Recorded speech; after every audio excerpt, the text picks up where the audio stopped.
6절에 베드로가 이르되 은과 금은 내게 없지만 내게 있는 이것을 내게 주노니 그 이것이 뭐냐? 나사렛 예수 그리스도 이름으로 일어나 내가. 그래서 오늘 오른손을 잡아 일으키니 발과 발목이 곧 힘을 얻고 뛰어서서 걸으며 그들과 함께 성전으로 데려가면서. 자,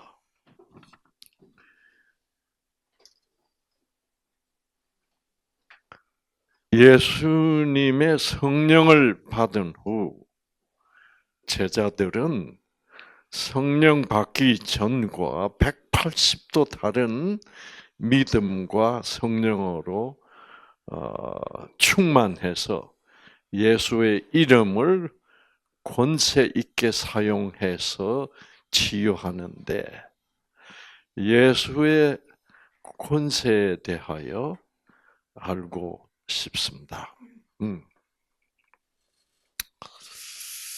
자, 예수의 권세라는 그 권세라는 단어는 제가 아주 싫어하는 거예요. 권세를 보면 이제 영어로 보면 뭐예요? 파워입니다. 파워. 그 예수의 능력, 힘. 그래서 같이 권세 그러면 좀 정치적 냄새가 나잖아. 그래서 그렇게 생각하면 이해가 잘 안 돼. 그러니까 예수의 그 파워, 그 힘, 그 능력, 능력도 좀 그래요, 사실은. 자, 여기서 우리가 지금 질문하시는 분의 그 질문의 핵심은 예수의 이름으로 그 안전뱅이를 일어나라 했을 때 예수의 이름으로 일어나라 했더니 예수의 뭐가 나타났다? 능력, 파워가 나타났다 이 말입니다. 그러니까 예수의 이름, 그 권세, 파워. 그러니까 예수의 이름에서 뭐가 나온다? 파워가 나온다. 능력이 나온다. 이건 무슨 뜻이에요?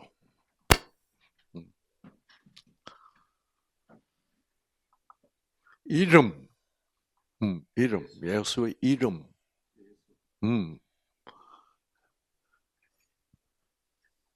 자, 예수. 자, 우리의 유전자들은 무엇에 반응해요? 뜻에 반응해요. 그래서 이제 어떤 사람이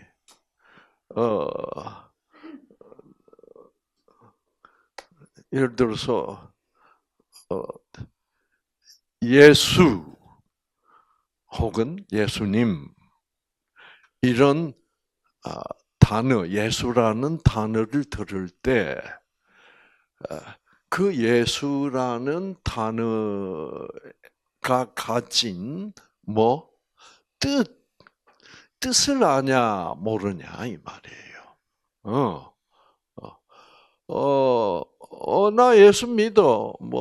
교회 한 달에 한 번 정도는 나가고 있고 그런 사람에게는 예수라는 이름이 별로 의미가 없는 거죠. 그렇죠. 그래서 일요일 날 할 일 없으면 나가기도 하고 그것은 예수라는 이름 그 자체가 그 사람에게 주는 어떤 영향력이 별로다 이 말이에요. 그래서 예를 들어서 우리 뉴스타트에서 가장 중요한 것은 힘이에요. 무슨 힘? 치유력. 그 치유력은 뭐예요? 그 치유력의 정체는 뭐예요? 생기지. 그 생기의 본질은 뭐예요? 무조건적 사랑이지. 그래서 우리가 2부 세미나를 하는 것이 우리에게는 지금 하나님의 그 예수 그리스도의 힘, 능력, 파워, 예수 그리스도의 권세가 우리는 필요한 사람이야. 예수 그리스도의 권세가 필요하다는 말은 결국 뭐가 여러분들에게는 제일 필요한 거예요? 생기지. 그러니까 그 그래서 우리가 성령의 능력 이렇게 얘기할 때 성령의 파워, 성령의 파워는 뭐예요? 말씀의 파워고 그 말씀 속에 있는 하나님의 무조건적 사랑이 여러분들에게 주는 그 파워, 그 힘은 생겨야. 아시겠죠? 그러니 결국 자 이름이 뜻하는 예를 들어서 옛날에 제가 방송 많이 타고 이상구 박사 그러면 뭐 모든 사람들이 다 뿅 갔을 때 이 사업하는 사람들이 저를 많이 찾아왔어. 자, 이제 건강식품을 지금 만들어서 이제 팔려고 그러는데 박사님의 이름을 사용해도 되겠습니까? 이게 그거는 그 당시에 박사님의 이름은 무슨 힘이 있어? 구매력이 있죠. 그렇죠. 이제 그런 걸 그러니까 예수님의 이름, 예수 그리스도의 이름이라는 것은 그 뜻이 어떤 뜻, 그 이름에 어떤 뜻이 있냐고 하면 경제적인 구매력이 있다. 돈 버는데 그 힘이 있다. 그래서 유명한 사람들의 이름은 다 뭐예요? 힘이 있어. 지금 손흥민 그러면 요즘은 옛날엔 영국에서 덜썩덜썩 하더니 이제는 어디로 갔어? 이제 LA에서 AL을 그 LA 시민들을 덜썩거리는 그런 힘이 있고 그렇죠. 그래서 이름이 가지는 뜻이 다 다르잖아. 그렇죠. 누구 그러면 죽일 놈이고 그래서 그거를 뜻하는 거예요. 그래서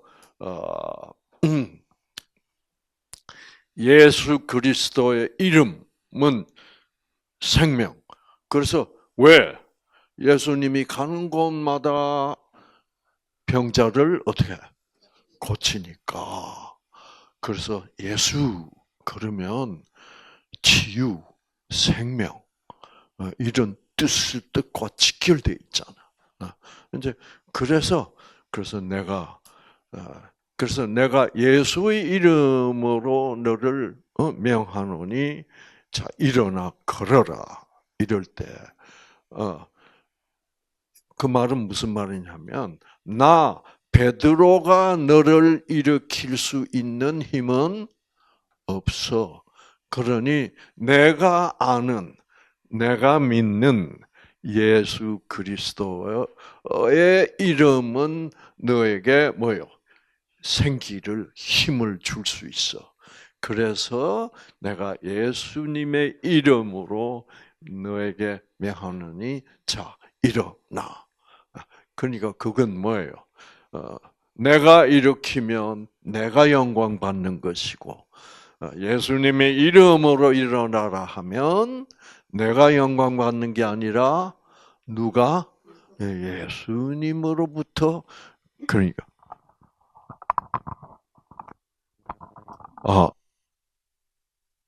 배터리. 어? 아, 어, 어.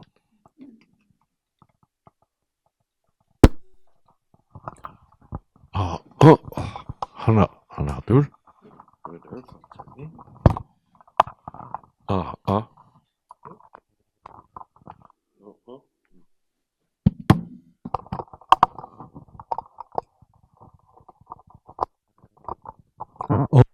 그래서 우리가 기도를 해도 누구 이름으로? 예수님의 이름으로 기도한다. 그렇게 얘기하는 거죠. 그래서 그 이,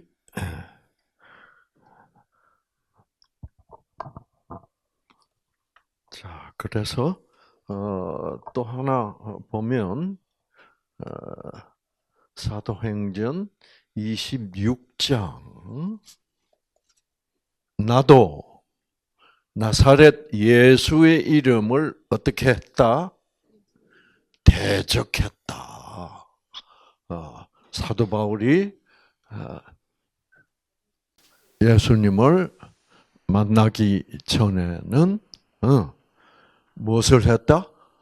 예수님의 이름을 대적했다. 그건 무슨 말이에요?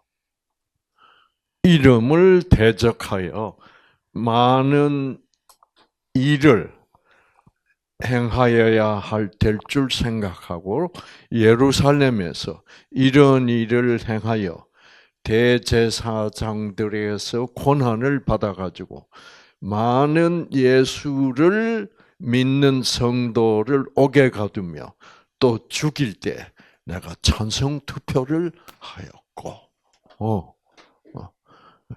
그러니까 예수의 이름을 대적했다라고 할 때는 무슨 뜻이에요, 저거는?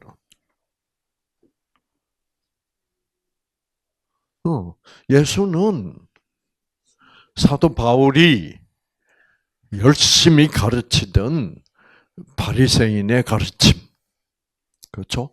조건적 하나님, 율법주의, 율법을 지켜야만 구원받는다. 근데 예수는 뭐요? 너희는 율법 지킬 수 없어. 그러니까 너희는 뭐요? 나의 무조건적 사랑을 믿고 내가 너희가 율법을 잘 지키기 때문에 너희를 구원하는 게 아니라 너희가 내 사랑이 무조건적 사랑이라는 것을 믿고 믿으면 그 믿음 때문에 나는 너희를 구할 수가 있다. 그러니까 사도 바울이 가르친 조건적 하나님과 예수가 가르친 무조건적 사랑의 하나님은 완전히 정반대 아니에요. 그래서 그때는 사도 바울이 예수님을 만나기 전에는 예수는 죽일 놈이었고, 그렇죠? 이제는 예수의 사도가 되었다 이 말이에요. 이제는 옛날에는 철저히 하나님은 조건적 사랑의 하나님이라야 된다라고 믿어서 그 예수 믿는 사람들 막 죽였어. 근데 이제는 사도 바울은 거꾸로 돼버렸어. 그렇죠. 그러니까 예수라는 이름이 그 예수님이 사람들에게 가르치는 하나님의 사랑은 무조건적 사랑이다. 결국 예수의 이름이 모든 사람들에게 전달해 주는, 모든 사람들에게 힘을 주는 것은 바로 예수님은 어떤 하나님의 아들이다? 무조건적 사랑의 하나님이다. 그래서 사도 바울이 옛날에 믿던 하나님은 그 힘은, 그 하나님의 힘은 뭐예요? 율법이야. 그렇죠. 율법으로 모든 것을. 그래서 결국 뭐라 그래요? 고린도전서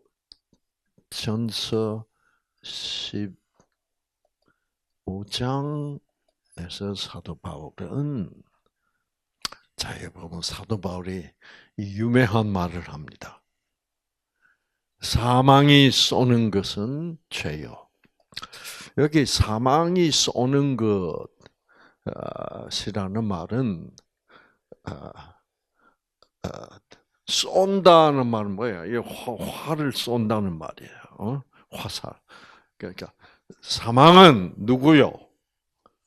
사단이야. 사단이 처음으로 조건적 사랑이 옳다는 것을 주장했으니까. 그래서 이 죄가 화를 가지고 누구를 쏠라 그래? 우리들을, 사람을 쏘아서 뭐 하려 그래? 죽여야 돼. 네. 그래서 사망이 쏘는 그 화살은 뭐다? 죄다. 근데 그 죄가, 그 화살이 사람을 죽일 수 있는 권능, 파워, 권리는 뭐다? 율법이다. 왜? 율법이 없으면 사단은 사람을 못 죽여. 율법이 있으니까 사단이 그 죄를 쏘아서 사람을 죽일 수 있는데 그 죄의 파워는 어디서, 사람을 죽일 수 있는 권력. 그건 어디서 나온다? 율법에서 나온다. 그래서 나는 사단, 나는 너를 죽일 수 있어. 너는 죄인이야. 왜? 십계명에서 탐내지 말라고 그랬지. 너 탐내 안 내? 탐내지? 죽는 거야.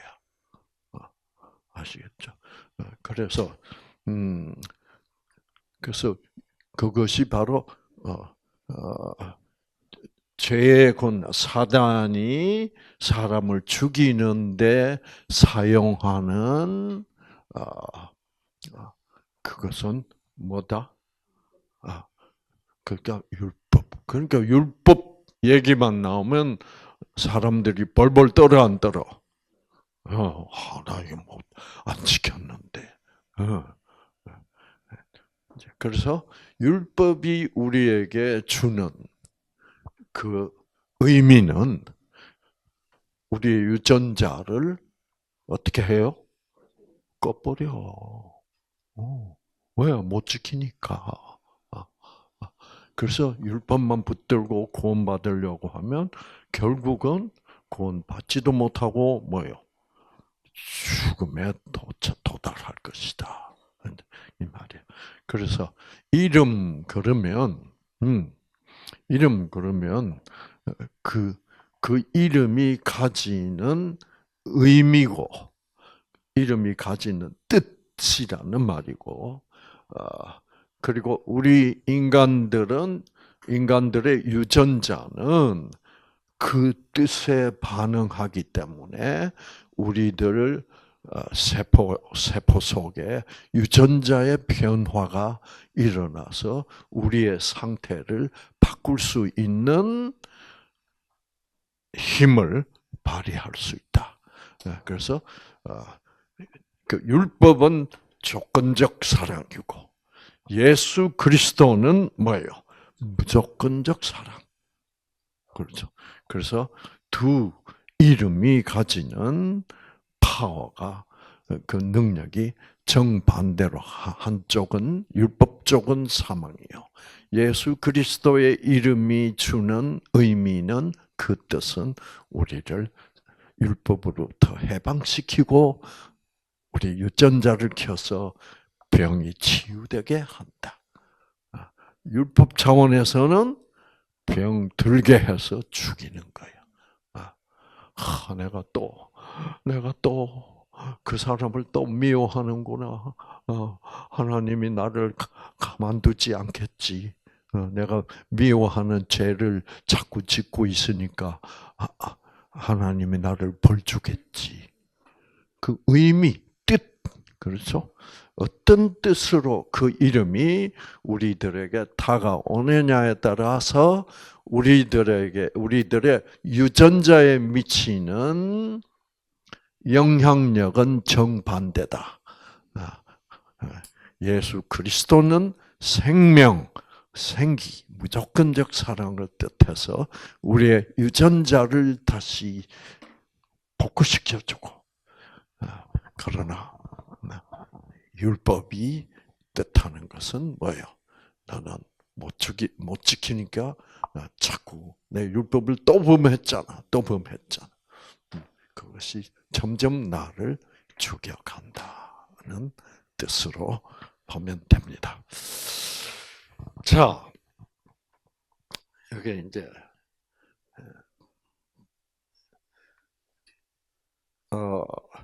백보자 심판이 있는데 무조건적인 하나님의 사랑을 알고 나서 새 하늘에서 이런 상급에 대한 심판이 있다는 게 이해가 안 됩니다. 자, 하나님의 사랑은 무조건적 사랑인데 어떻게 누구는 얼마나 착해서 상급을 더 받고 누구는 별로 안 착해서 상급을 어정쩡하게 받고 누구는 나쁜 놈이라서 죽이고 어떻게 그런 심판은 조건적인 냄새가 나요. 그래서 참 좋은 질문인데 일단 여러분 여기서 이제 상급이라는 말을 쓰셨는데 상급 그러면 그거는 철저히 조건적인 얘기예요. 그렇죠? 그러니까 상이라는 것은 성적이 우수하면 말 잘 들으면 주는 거고, 그렇죠? 그래서 이 세상에서 이 조건적인 우리가 살고 있는 이 세상에서 상급이라는 단어는 우리에게 뭐를 줘? 우리에게 경쟁심을 유발합니다. 그렇죠? 상을 받아야지. 그러면 저 녀석보다는 내가 더 성적이 좋아야지. 내가 더 착해야지. 그래서 저는 이 성경에서 상급이라는 우리 기독교에서 상급이라는 단어가 참 이거는 잘못 쓰면 이 상급이라는 단어를 잘못 사용하면 하나님을 어떻게 조건적 하나님으로 딱 보일 수밖에 만드는 별로 좋지 않은 단어예요. 그러면 상급, 성경에서 말하는 상급은 무슨 뜻이냐? 과연 성경에서 말하는 상급이 우리가 생각하고 있는 그 상급이라는 뜻일까? 그러니까 상급은 그 대가를 어떤 내 행동에 대한, 내 삶에 대한 어떤 대가를 의미합니다. 그렇죠? 자, 대가라는 말이 나오면 그건 조건적이야. 그런데 성경에서 상급이라고 할 때 그것이 과연 내가 어떤 일을 한 대가로 하나님이 상 준다고 생각하면 그거는 그 하나님은 조건적일 수밖에 없어. 그렇죠? 그래서 이 상급이라는 말에 대하여 그래서 이 상급이라는 단어, 복이라는 단어 이것이 성경에서 복이라고 할 때는 뭐였습니까? 저녁에 했잖아. 성경에서 복이라고 할 때는 우리를 생육하고 번성하게 하는 생기가 복이었다. 그렇죠? 그래서 그렇게 해주시는 분을 우리에게 보내셨다. 그분은 누구야? 성령이야. 그렇죠?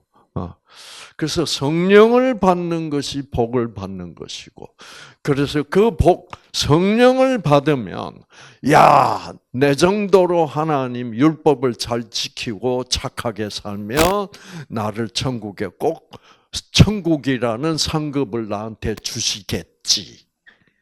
라는 그런 생각을 할 때는 우리는 무조건적 사랑을 알지를 못한다는 것을 나타낼 뿐이야. 그거는 여전히 나는 조건적인 사랑의 하나님을 믿고 있다는 것을 나타내고 말죠. 자, 그래서 우리 일단 한번 봅시다. 상급이라는 단어는 그래서 제가 뭘 보여드렸어요. 복이라는 것은 그런 어떤 대가가 아니라 생명이다, 생기다를 보여드렸는데 어떻게 보여드렸어요? 물고기와 새들에게도 복을 주셨다. 그 말은 무슨 말이에요? 생명을, 생기를 주셔서 생기를 주셔서 뭐하고? 생육이라는 말은 자란다는 말이에요. 성장하고 그 다음에 번식하는 그 유전자를 활발하게 활동하게 해서, 즉 세포가 분열할 때 번식하는 건데, 세포 분열을 시키기 위해서는 유전자를 복제해가지고 유전자가 똑같은 유전자 염색체들이 있는데 그 염색체 한 개의 염색체를 두 개로 복제를 해내는 것이 그게 생육하고 번성하는 거예요. 그러니까 생명 차원에서의 복이지 이 세속적인 차원에서의 복이 아니다. 그래서 복이라는 말이 나오거든 생기인 줄로 아십시오 하고 이제 제가 강조를 해드렸죠. 근데 이 상급이라는 말도 같은 말입니다. 알고 보면 창세기 자 하나님이 아브라함에게 이렇게 얘기합니다. 하나님이 여호와의 말씀이 환상 중에 아브라함에게 임하여 이르시되 아브라함아 두려워하지 말라. 나는 너의 방패요. 자, 나 하나님은 너를 지켜주는 방패다. 그 다음에 뭐라고 그랬습니까? 너의 지극히 큰 상급이야. 이 상급은 어떤 대가가 아니고, 대가가 아니고, 지금, 이제, 그러니까 아브라함이 믿음이 아직도 부족해서, 자꾸 뭔가가 두렵고, 불안하고. 그러니까 아브라함이 뭐 같을 때 하나님이 하시는 말이에요, 지금. 빙신짓 할 때. 아브라함이 잘한 거 없을 때. 그러니까 상급이라는 것은 아브라함이 뭘 잘해서 주는 것을 상급이라고 그러지 않아요. 이때는 아브라함이 빙신짓 할 때야. 무섭고 불안하고, 그럴 때 아브라함아 두려워하지 말라. 내가 있잖냐. 나는 너를 지켜주는 방패라고. 그 다음에 너의 지극히 큰 무엇이라? 상급이라. 근데 그러면 아브라함에게 하나님이 두려워하지 말라. 나는 너의 방패다. 자, 그래서 나 여기서 중요한 것은 뭐는 나는이야. 이거를 놓치면 안 돼. 나는 너의 방패요. 또 뭐요? 나는 너의 상급이야. 그 상급은 뭐요? 하나님이야. 하나님이 상급이지. 예. 하나님보다 더 큰 상급 있으면 한번 말씀해 보세요. 그렇죠? 그러니까 이제 나는 너를 선택해서 내가 너를 지금 어떻게? 지금 큰 민족을 이루게 하고 이 세상에 구원의 통로가 되게 지금 하려. 그 자체가 상급이다 이 말이야. 그래서 저도 이상구도 그래서 그 병이 내 몸에 15가지나 있었고 기관지 천식에 축농증에 역류성 식도염에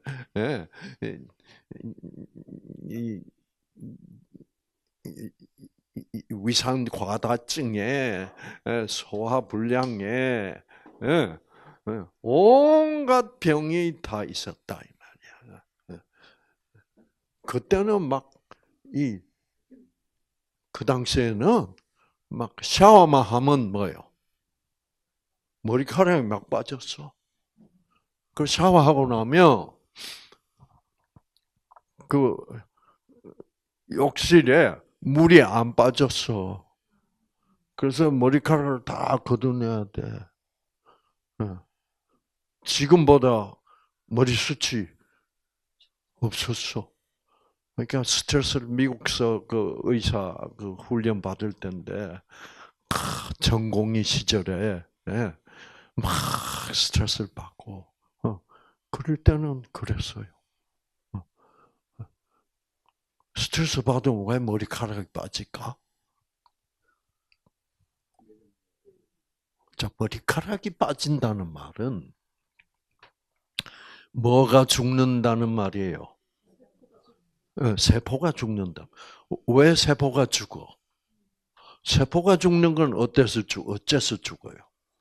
그러니까 세포 중에 여러 가지 세포가 있는데 머리카락이 빠진다는 것은 스트레스를 받으면 머리카락이 빠진다는 것은 무슨 세포가 죽는다는 말이에요? 머리카락을 자라게 하는 머리카락의 뿌리 세포, 그거를 모근세포라고 불러요. 모근세포 왜 그렇게 죽을까? 스트레스를 받으면?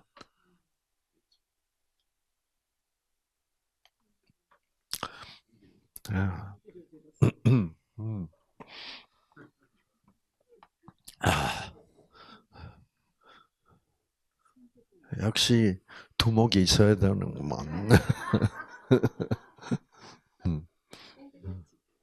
세포를 죽이는 게 뭐예요? 암세포를 활성산소지 그럼. 활성산소. 활성산소는 정상적으로 우리 몸에서 매일매일 생기고 있어. 그래서 유전자를 손상시키고 변질시켜서 암세포를 매일매일 암세포를 만들어내고 그러잖아요. 근데 이제 그것도 뭐가 생산이 잘 되면 그런 일이 없는데 암세포가 많이 생기지도 않고 모근세포도 안 죽고 뭐가 잘 생산되면 그렇죠. 항산화 물질.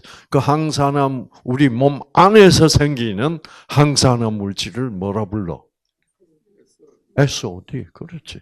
그래서 SOD 유전자가 생기를 받고 켜져서 SOD를 잘 생산하면 머리가 안 빠지지. 모근 세포가 안 죽지. 왜? SOD가 잘 생산되면 미토콘드리아에서 생산된 활성산소를 어떻게 해독해버리기 때문에 산화방지 물질이니까. 그렇죠. 보세요. 여러분 다 아는 것 같아도 그래서 이제 이게 이제 예를 들어서 두목의 경우에 듣고 또 듣고 또 듣고 해서 이제는 거의 뭐 제가 강의를 하면 앞으로 무슨 말이 나올지 다 아는 이제 그렇게 돼야 아는 것이 힘이 되는 거요. 그래서 그렇게 돼야만 내 병이 낫기 위해서 오직 필요한 것은 뭐밖에 없다? 생기밖에는 없다. 이런 생각이 딱 이제 자리를 잡는 거예요. 그게 자리가 안 잡히면 강의 들어놓고도 뭐요? 또 다른 뭐가 없을까 생기 말고 이거를 자꾸 이럴 때 관심이 흩어지는 거예요. 그래서 그렇게 흩어지면 생기를 집중적으로 받을 수가 없다. 이제 이런 얘기들. 자, 그래서 예를 들어서 이제 백보자 심판은 그거를 이제 맨 나중에 하나님이 그래 누구는 잘했어 이상구 일로 나와 너는 너 때문에 암 환자들이 많이 낫고 네가 내 무조건적 사랑을 잘 전했으니까 너는 어떻게? 너는 100억을 줄게. 이런 상급이란 것은 천국에는 있을 수가 없는 거야. 그런데 그거를 백보자 심판을 그렇게 상급을 주는 심판이라고 해석을 하고 가르치는 것은 그거는 저는 잘하는 일이 아닌 것 같아. 네. 자, 그럼 백보자 심판은 어떤 심판이냐? 자, 상급은 뭐냐? 여기서 딱 정리하고 갑시다. 상급은 뭐다? 나다. 네. 이 상급보다 큰 상급은 있을 수가 없다. 이 상급은 지금 현재 쪼다짓을 하고 있는 아브라함에게 준 거예요. 아브라함이 잘해서 준 것도 아니야. 자, 이러면 이제 상급이 확실해졌죠? 성경의 상급은 결국 상급이란 말도 성경적으로 어떻게 사용된 단어냐고 연구를 해보면 역시 거기에서 하나님의 사랑은 역시 어떤 사랑이구나? 무조건적 사랑이구나. 이것이 나타나죠. 자, 그러면 백보자 심판이란 것은 어떤 거냐? 요한계시록 21장이죠. 여기. 자, 크고 흰 보좌. 그래서 백보좌라고 그럽니다. 흰 보좌와 그 위에 앉으신 이를 보니, 자, 땅과 하늘이 그 앞에서 피하여 간 데가 없더라. 자, 이게 이제 그래서 이 흰 보좌에서 마지막 심판을 하시는데 그 심판의 대상은 누군가? 자꾸 심판 그러면 하나님이 모든 사람을 다 한꺼번에 너는 이쪽, 너는 저쪽 이렇게 하는 걸로 착각을 하는데 이제 이 보좌는 흰 보좌 심판은 이 마지막에 하는 심판인데 이 심판을 이렇게 너는 합격, 너는 불합격을 구별하는 심판이 아니에요. 아시겠죠? 자, 흰 보좌 심판은 이제 그 대상이 누구예요?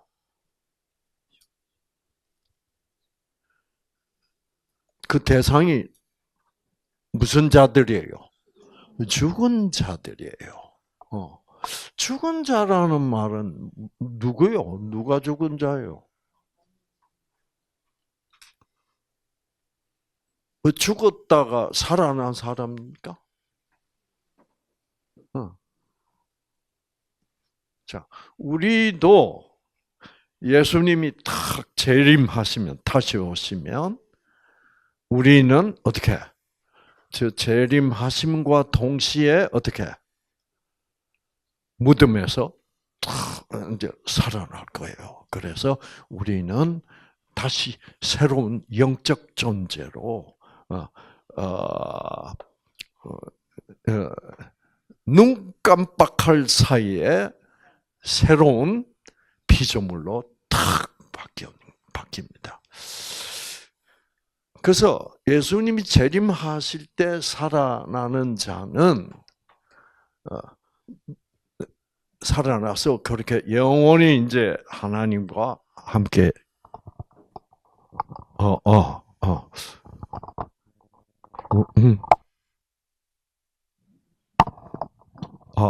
이 배터리가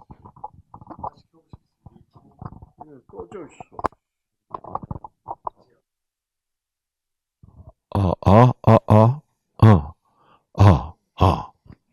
자, 여기서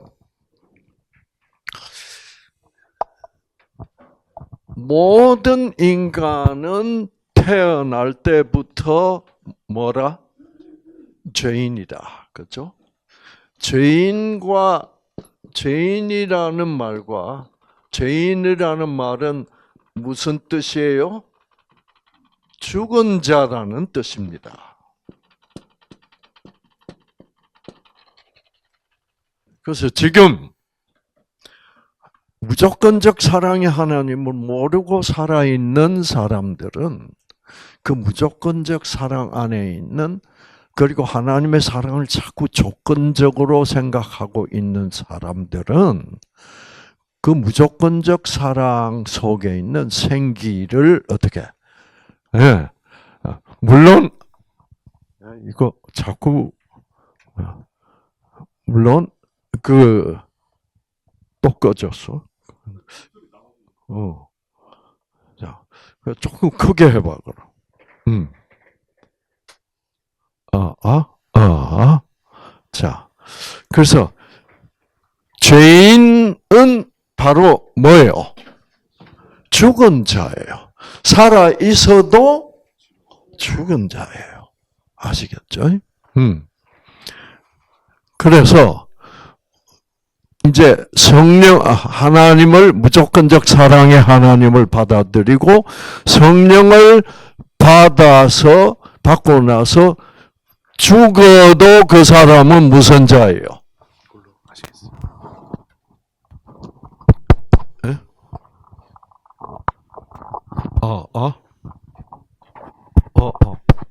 이것도 또 먹통이네. 오늘 아침 뭐가 이상해?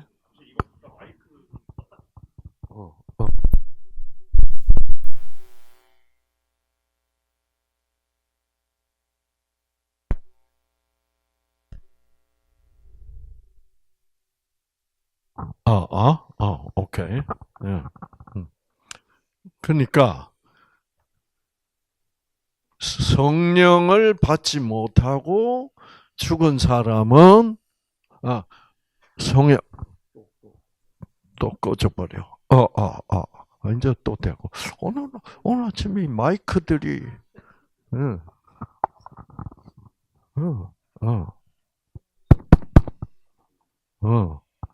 오늘 아침에 이 마이크들이 이 노래를 듣고. 이게 마이크가 다 잘 되는 거다가 안 되거든요. 이상한 거 같아. 약해지지 마.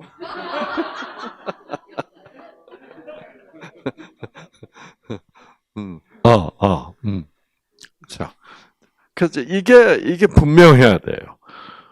우리가 한 인간으로서 천국을 기준으로 해서 살았냐 죽었냐 이게 진짜예요. 이 세상을 기준으로 해서 살았다고 해서 천국에서 산 자는 아니에요. 그러니까 이상구가 하나님을 만나기 전까지, 성령을 받기 전까지, 거듭나기 전까지는 이상구는 내가 살아있다고 생각하고 있었지만 그때는 나는 뭐예요? 죽은 이상구야. 이 죽은 이상구는 죽어도 살아있는 거예요. 왜? 하나님이 부활시키실 테니까. 그래서 지금 살아있다고 왔다 갔다 하지만 성령이 없는 사람들은 살아있어도 뭐예요? 죽은 거야. 이제 이거를 확실히 해야 돼. 그래서 여기서 성경에서 죽은 자라고 할 때는 생물학적으로, 의학적으로 죽어 있는 자라는 뜻이 아니에요. 죽은 자라는 것은 성령을 받지 못하고 무조건적 사랑의 하나님을 알지 못하고 살아있어도 그 사람은 죽은 자야. 아시겠죠?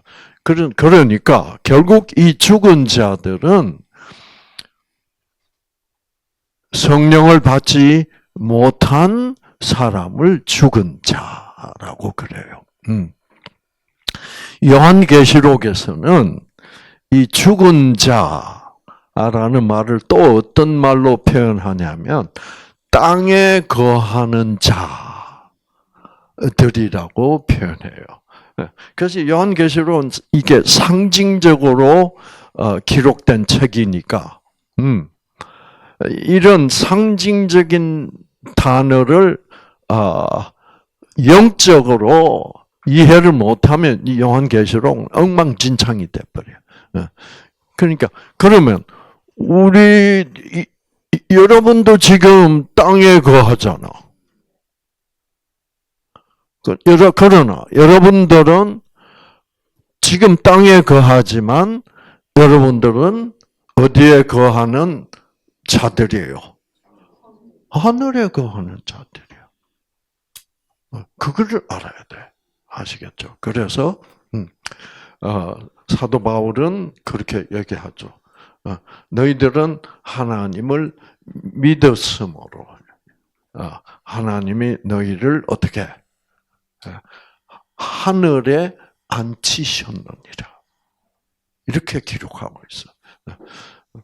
그래서 예수를 믿다가 죽어도 우리는 죽은 게 아니고 살아있는 자. 그래서 요한계시록에서 죽은 자라고 할 때는 그런 사람들이라는 것을 알아야 돼. 아시겠죠?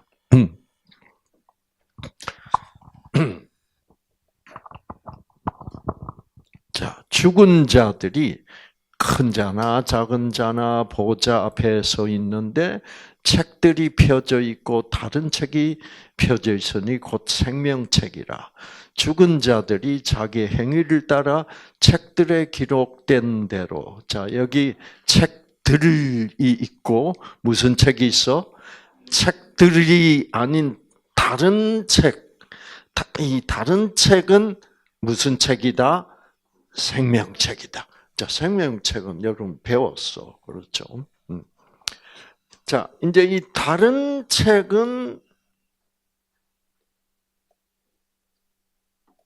무엇이 적혀 있다? 뭐가 기록되어 있다? 예. 그러니까 다른 책들에 기록된 대로 그 뭐가 기록돼서 자기들의 행위가 기록되어 있다. 자, 이제 율법주의자들은 율법을 지켰냐, 십계명을 지켰냐 안 지켰냐라는 행위가 기록되어 있다고 생각합니다. 아시겠죠? 그러나 행위는 뭐가 행위예요? 하나님을 무조건적 사랑의 하나님으로 믿고 내가 죄를 또 지었어도 또 넘어졌어도 내가 이렇게 또 넘어졌지만 하나님은 나를 절대로 버리시지 않는다는 믿음으로 다시 일어나는 것을 행위라고 그래. 아시겠죠? 나는 죄를 또 지었구나. 이제 나는 가망 없다. 하나님은 나를 잘라버릴 거야. 그러고서 그럼 할 수 없이 죽지 뭐. 이것은 믿음을 행한 것이 아니야. 그러니까 이 행위라고 할 때 율법을 행한 행위라고 이해하는 사람들, 저도 옛날에 그렇게 거꾸로 오해를 했었어요. 그래서 이 행위는 믿음의 행위입니다. 그렇죠? 그래서 믿음의 행위가 아무리 봐도 없어. 왜? 율법의 행위를 한 사람은 하나님 자기가 율법을 지키지 못해도 하나님은 나를 사랑하신다는 그런 믿음을 가져본 일이 없잖아. 그렇죠. 그래서 자기 행위를 따라 기록된 심판을 받을 것이다. 심판을 받는 대상은 누구다? 죽은 자들이다. 이게 확실해야 돼. 아시겠죠? 우리는 이미 부활함으로 말미암아 우리들에 대한 모든 것은 끝났어. 그러면 이제 우리들은 부활해 버렸으니까 그는 끝났고 이 마지막 심판은 그때 부활하지 뭐예요? 못했던 사람. 왜 못했어? 왜 부활하지 못했어? 믿지를 하나님의 사랑이 무조건적 사랑임을 믿지를 않았기 때문에. 그러니까 생명을 못 받아서 이제 그래서 아직까지도 무슨 자야? 우리 믿는 자들은 다 부활해서 살아있는데 이 사람들은 그 무조건적 사랑에 대한 믿음을 가지지 못했기 때문에 그 죽은 자들로 남아 있는데 이 사람들을 이제 마지막으로 죽은 자들을 심판하신다 이 말이야. 그래서 이 사람들을 심판하는 것은 뭐를 잘했네 못했네를 결정하는 게 아니고 이제 너희들은 왜 부활하지 못했는가? 예수님이 재림하실 때. 그것은 그 하나님의 무조건적 사랑을 깨닫고 성령을 받은 일이 없고 무조건적 사랑이라고 가르치는 사람들을 비판하고 그렇죠? 끝까지 하나님은 조건적 사랑이라고 우기다가 죽은 사람들이야. 결국 무조건적 사랑의 하나님을 만나지 못하고 죽었으니까 산자가 될 수가 없는 거야. 결국 생명을 받지 못해서 아직도 죽은 자들이야. 그래서 자, 그래서 그런데 이 죽은 자들을 막 죽은 채로 내버려둬도 그냥 죽어버려. 그렇죠? 뭐 구태 이렇게 살려가지고 심판을 하신다. 이럴 필요가 없는 거예요. 왜? 죽은 자는 자기들의 뭐대로 선택대로 자기들의 선택은 무슨 선택? 하나님은 조건적 사랑의 하나님이야. 선택한 대로 그 조건적 사랑의 하나님이라고 선택했다면 그들은 뭘 선택한 거예요? 죽음을 선택한 거지. 생명을 안 받기로. 즉 무조건적 사랑 속에 있는 생명을 나는 안 받을까? 그거 아니야. 그거는. 그래 버렸으니까 사망을 선택해서 죽어 있었던 거예요. 그 사람들을 하나님은 그냥 죽어 없어지도록 내버려 두시지 않고 그 사람들을 어떻게 깨웠어. 깨워서 무슨 목적으로 깨웠을까?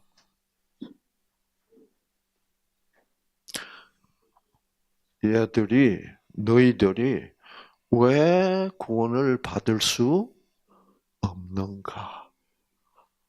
그거를 가르쳐 주려고.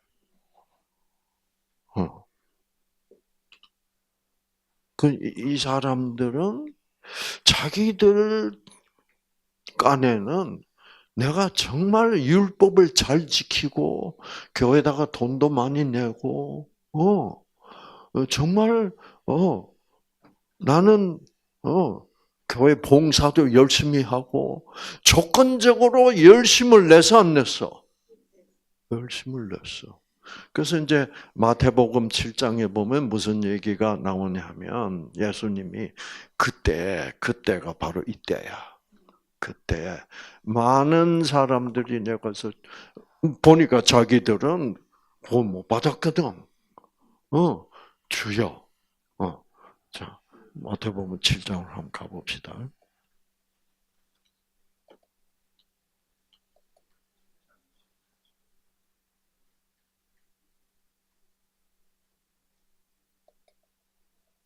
장 21절. 자, 그날에 흰 보좌 심판 날에 이 말이야. 날에 많은 사람이 나더러 이르되 주여 우리가 주의 이름으로 선지자 노릇하면 그러니까 하나님을 성경을 가르쳤고 주의 이름으로 귀신도 쫓아내고 주의 이름으로 많은 권능을 행치 아니했습니까? 얼마나 전도를 제가 열심히 했습니까? 근데 왜 우리는 구원 못 받은 것 같은데 왜 그렇습니까? 이런 사람들이 지금 많다 이 말이야. 그 사람들을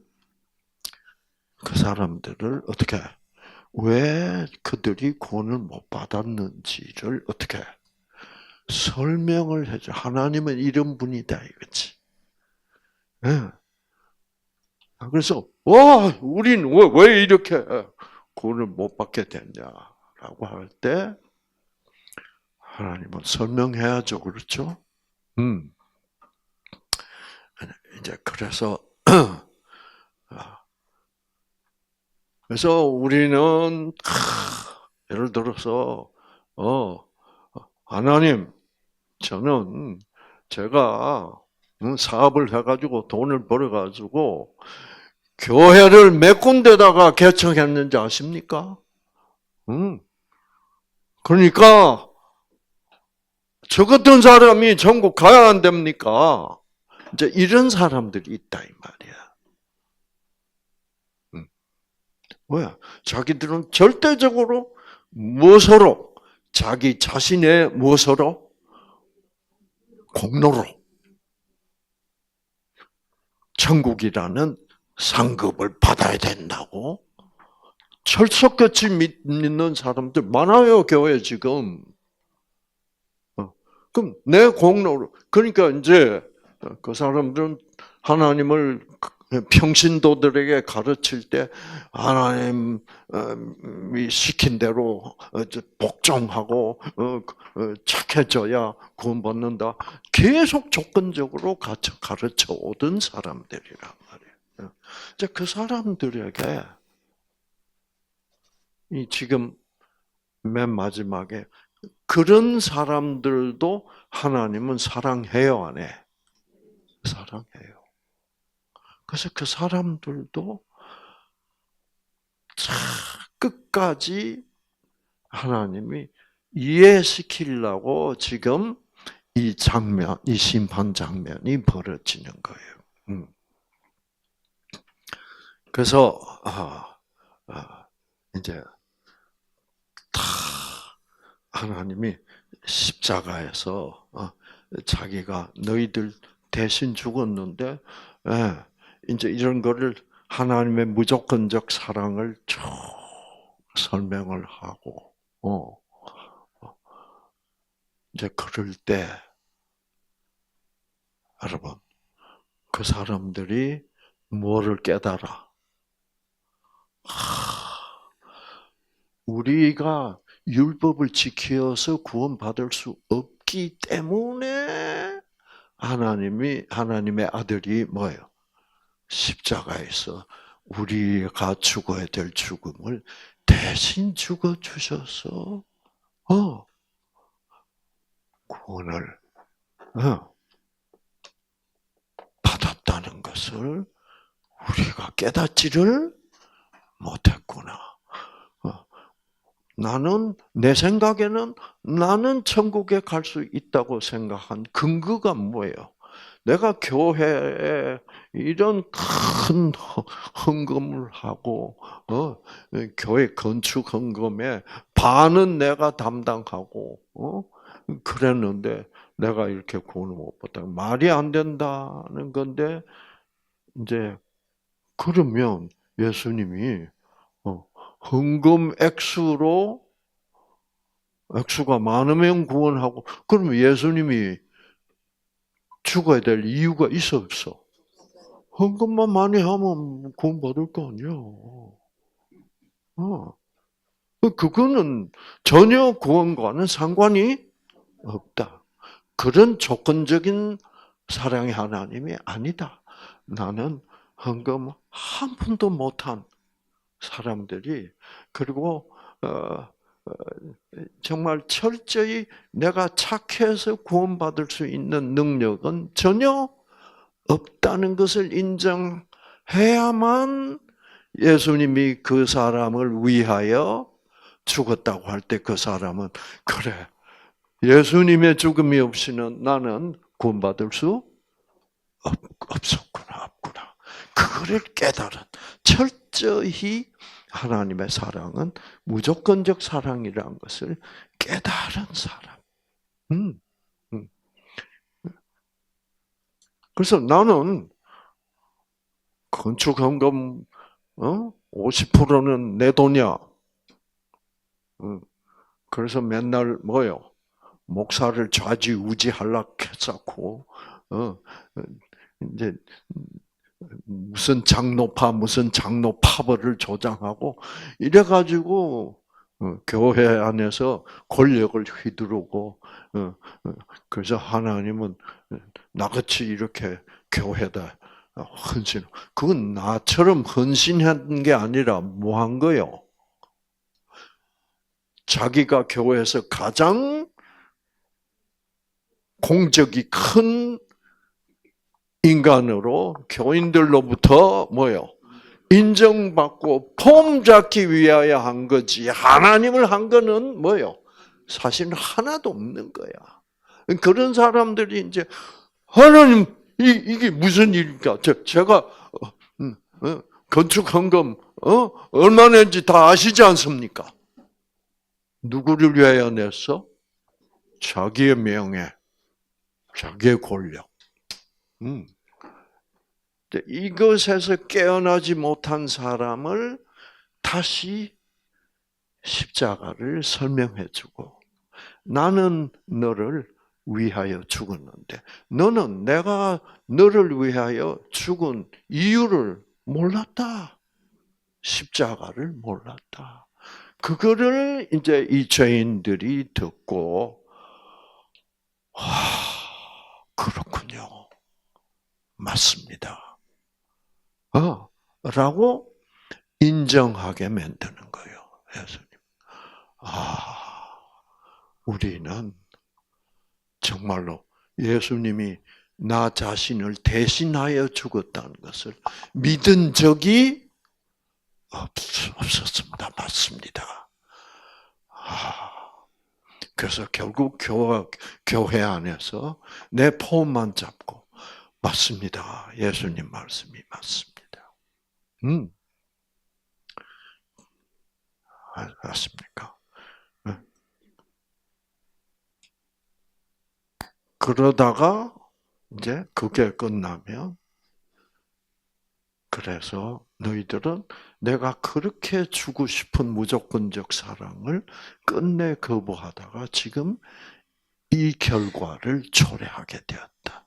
나는 너희들도 구원하기 위하여 십자가에서 내 피를 흘렸지만 너희는 내 피를 결국 거부해서 이렇게 죽게 되었다. 그럴 때 이 사람들이 그렇군요. 이럴 때 이제 이 사람들이 이럴 때 이제 요한계시록을 연구해 보면 이럴 때 사단을 무저갱에서 풀어줍니다. 네. 무저갱이라는데 가두어져 있던 사단을 풀어주면 사단이 올라와서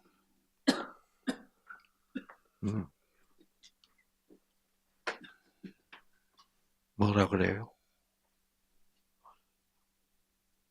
야! 저 예수 믿어서 구원받았던 것들 좀 봐봐. 아무 힘 없어. 우리는 누가 있어? 우리 편에는 징기스칸도 있고, 나폴레옹도 있고, 저것들 우리가 쳐들어가면 뭐예요? 문제 없어. 우리의 힘으로 저 천국을 정복할 수 있어. 또 뭐가 나오는 거예요? 파워, 힘. 힘으로 살던 사람을 사단이 나와서 다시 우리들은 힘이 있어. 꿀릴 게 없어. 지금부터 뭐요? 쳐들어가면 저 천국을 우리 걸로 만들 수 있어.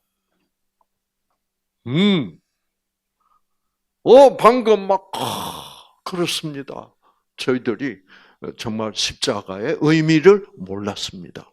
하고 눈물 흘리고 이렇던 인간들이 사단 말을 들어오니까 그 말도 맞아 안 맞아? 결국 누구를 선택하게? 사단을 선택합니다. 힘, 나의 힘, 인간의 힘. 그래서 쳐들어가는 전쟁을 요한계시록에서는 곡과 마곡의 전쟁이라고 그럽니다. 여러분들은 이 계시록은 정말 어려워요. 그래서 곡과 마곡의 전쟁. 다 잘못했다 그래 놓고 뭐요? 사단의 그 유혹에 또 넘어간 거예요. 그때 드디어 하나님은 어떻게 할 수밖에 없어. 생기를 거둘 수밖에 없습니다. 그래서 생기를 거두면, 그때 이제 불이 어디에서 나온다 그랬습니까? 우리 속에서 불이 나온다 그랬죠.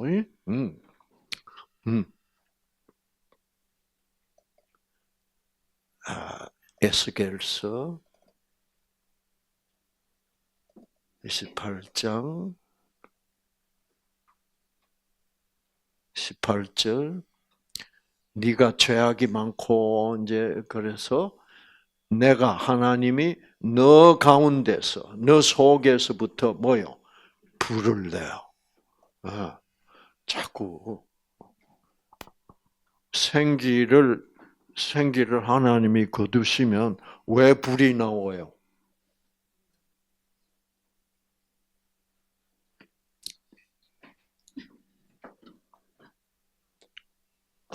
보세요, 여러분. 강의를 그렇게 듣고 감동을 받고 와 그렇구나 해도 또 까맣게 잊어버렸네. 자,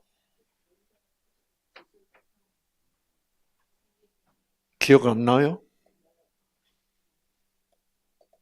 기억 안 나요? 우리 몸은 뭐로 구성이 되어 있다? 원자로 구성이 되어 있습니다. 원자 핵은 뭘로 구성이 되어 있어? 양전기를 띤 이 핑크색 양성자와 전기를 띠지 않은 중성자로 구성이 되었습니다. 저렇게 원자 핵이 구성돼서 있기 때문에 우리는 지금 살아 있어요. 근데 하나님이 왜 그래요? 자, 은영 씨 잘 들으세요. 여기서 하나님이 나를 지금 살려놓고 있다는 과학적 증거예요. 이 양성자는 양전기를 띠고 있습니다. 두 입자가 같은 전기를 띠고 있으면 두 입자는 붙어 있을 수 있어요, 없어요? 이건 불가능이야. 왜 붙어 있을 수 없어? 플러스 전기를 띤 양성자 두 개가 붙어 있다는 건 이거는 불가능이야. 그런데 원자 핵 안에서는 이게 붙어 있어. 왜? 왜 붙어 있어? 이거는 어떻게 붙어 있으면 안 돼. 두 입자가 가까이 갈수록 어떤 힘은 더 강해져. 밀어내는 힘은 더 강해. 근데 이게 이 원자 핵이라는 좁은 공간 안에 이게 거의 붙어 있는데 이거를 붙여 놓으려고 하면 어마어마한 핵력, 원자 핵을 구성하는 nuclear force, 핵력이라는 물리적 힘이 있어요. 그래서 제가 나가서 이것까지 했잖아. 이 루디아라는 이 여자를 지금 이게 폭발해 버리면 안 되잖아. 그래서 이러고 있는 거야. 그래서 우리는 이렇게 형성된 한 인간이라는 생물체로 존재하는 것은 하나님 없이는 불가능하다 이 말이에요, 과학적으로. 그런데 존재하고 있잖아. 그 존재하고 있는 것은 이 에너지가 작용하고 있다는 거야. 이 에너지를 물리학자들이 발견했어. 그래가지고 그 에너지에 이름을 붙여줬어. 그 이름이 뭐게? 핵력이야, 핵력. 핵강력. 핵강력이란 건 과학적으로 존재가 증명된 에너지야. 핵강력.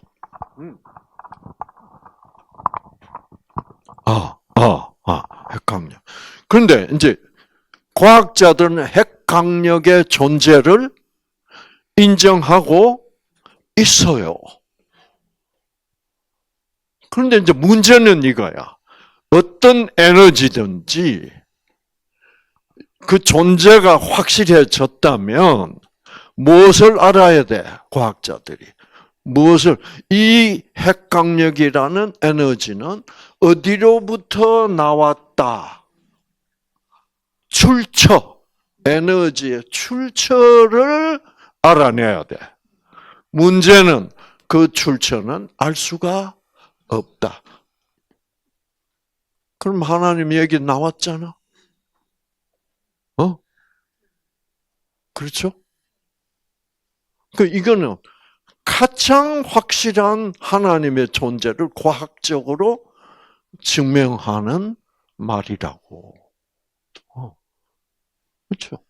뭐 생기가 있다는 것부터 하나님 없으면 왜 생기가 있기 때문에 메칠화, 탈메칠화 다 하잖아. 그래서 이제 메칠화, 탈메칠화를 알았으면 하나님 있다는 것은 과학적으로 분명하고 그 다음에 이 핵강력. 그래서 나 하나님 싫어. 그래도 뭐요? 하나님 나는 너 안 싫어. 나는 너가 살아 있어야 되겠어. 너도 살아 있어야 되겠어. 너도 살아. 또 누구도? 김정은이도 살아 있어야 돼. 그러니까 무조건적 사랑이지. 김정은이까지도 지금 살아 있어야 되니까. 이러면 다 증명된 거 아니에요? 철저히 과학적인 얘기야. 종교적인 요소가 하나도 안 들어갔어. 그렇죠? 그래서 여러분, 그래서 하나님은 그렇게 깨달아 놓고 너 결국은 사단이 원하는 쪽으로 사단 쪽으로 가서 하나님과 또 전쟁을 하겠다고 하는 그런 전쟁을 곡과 마곡의 전쟁이라 불러요. 그래서 구약 성경 보면 곡, 마곡 이런 게 나옵니다. 그 성경에.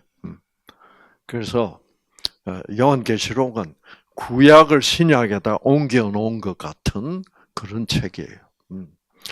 자, 그러면 이제 하나님이 그래 눈물을 머금고 그들로부터 하나님의 이 손길을 떼면 즉 핵강력이 없어지면 어떻게 되는 거예요? 폭발하는 거예요. 그게 이제 최후로 다시 흙으로 돌아가는 그 현상이 일어나는 거예요.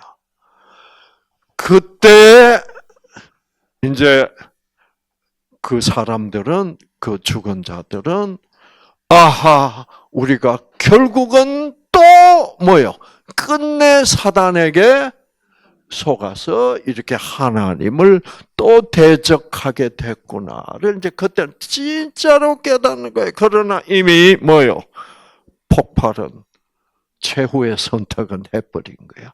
그때 여러분 성경에 보면 무슨 말이 나오냐면 그때 이를 갈미 있으리라는 말이 마태복음에 나와요. 왜 이를 가라?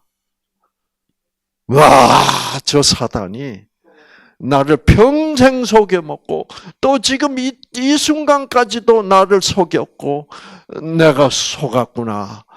와, 이 사단. 그러니까 많은 사람들은 어떻게 생각하면 그래서 이제 그 순간이 폭발해서 죽는 순간이니까 사람들이 하나님을 향하여 이러고 죽는 걸로 착각하지 마세요. 그 인간들이 내가 사단에게 속아 넘어갔어. 결국은 이런 결과가 초래되고 할 때 사단에게 이를 갈고 죽어. 아시겠죠? 그러면서 하나님을 향하여서는 뭐라 그럴까? 이제 우리는 알았습니다.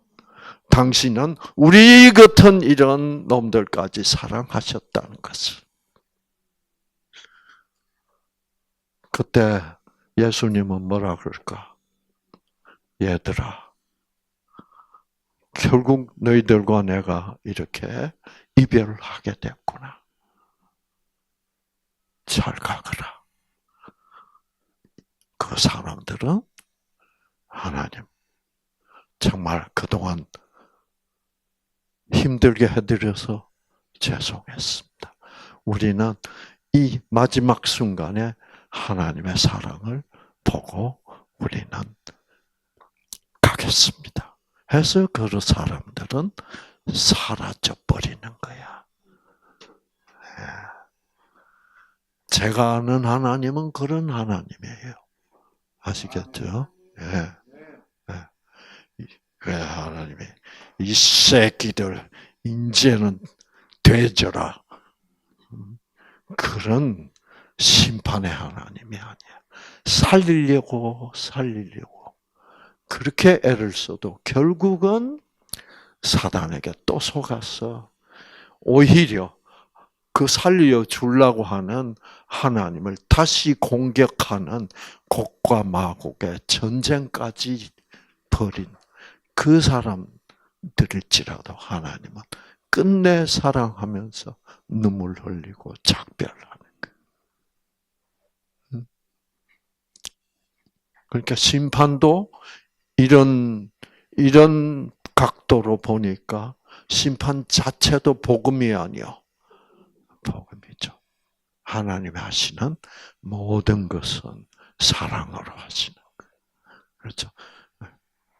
그래서 여러분, 이 사랑, 그러니까 끝까지 모든 것이 사랑인 것을 여러분이 깨닫게 되면 감동이 밀려오죠.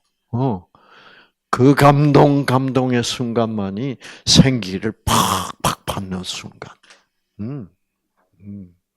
그래서 감동 속에서 여러분이 병이 날라고 애를 안 써도 병 낫는 것도 하나님의 소관. 그러니까 하나님께 전적으로 맡기고 여러분 그 무조건적 사랑으로 치유받으시고 승리하시기를 바랍니다. 아시겠죠? 자, 기도하고 끝났습니다. 하나님, 정말 예수 그리스도의 이름이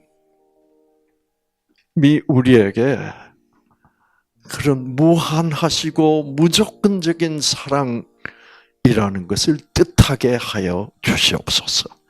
그래서 예수님하고 우리 입으로 부를 때마다 그 예수라는 이름에서 나오는 그 놀라운 생명의 뜻이 우리의 유전자를 생명적으로 지배하게 하셔서 치유받게 하여 주시옵소서. 그리고 정말 우리가 계시록에 나타나는 이 흰 보호자 심판을 통하여도 무시무시한 심판이라고 우리가 생각하지 말고 정말 그 눈물의 이별, 사랑이 넘치는 그 이별, 정말 그런 우리가 아무리 멸망하고 정말 하나님과 영원히 이별하는 장면일지라도 그 이별의 과정이 사랑으로 흘러갈 것을 우리는 알게 되었습니다. 그 사랑, 그것이 바로 우리에게는 생명입니다. 생명으로 승리할 수 있도록 우리 모두와 함께하여 주시옵소서. 예수님 이름으로 기도합니다. 아멘.